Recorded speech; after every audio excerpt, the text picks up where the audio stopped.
રામપ્રતાપ સાથે તરગામમાં. રામપ્રતાપના લગ્નને 6 વર્ષ વીતી ગયા. ઘનશ્યામને 7 વર્ષ પૂરા થયા. સુવાસિનીના ભાઈ લક્ષ્મીપ્રસાદ તેમને તથા આખા વૃષ કુટુંબને તરગામ લઈ જવા માટે તેડવા આવ્યા. તેમને જોઈને સૌને ખૂબ આનંદ થયો.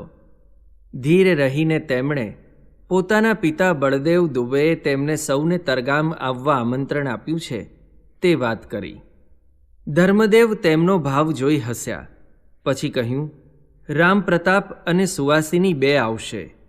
ત્યારે રામપ્રતાપે કહ્યું, ઘનશ્યામને સાથે લઈ જાઉં? ભક્તિ માતાની ઈચ્છા ન હતી, પણ સુવાસિની તેને સાચવશે અને વળી ઘનશ્યામને પણ તરગામ જવાની બહુ ઈચ્છા હતી, તેથી રજા આપી. સુખપાલમાં સુવાસિની, તેમના પુત્ર નંદરામ તથા ઘનશ્યામ બેઠા. રામપ્રતાપ અને લક્ષ્મીપ્રસાદ અશ્વ ઉપર બેઠા. ચાલતા ચાલતા સ્વર્ગ દ્વાર આવ્યા.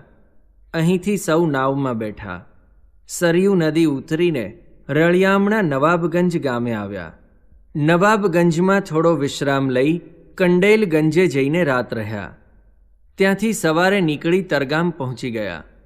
રામપ્રતાપને તથા સુવાસિનીને ઘણા વખતે જોયા, તેથી બળદેવ દુબે તથા તેમના પત્ની અતિ રાજી થયા.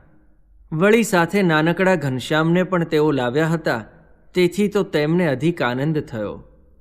ઘનશ્યામની છપૈયાની દિવ્ય લીલાની તેમણે ઘણી વાતો સાંભળી હતી.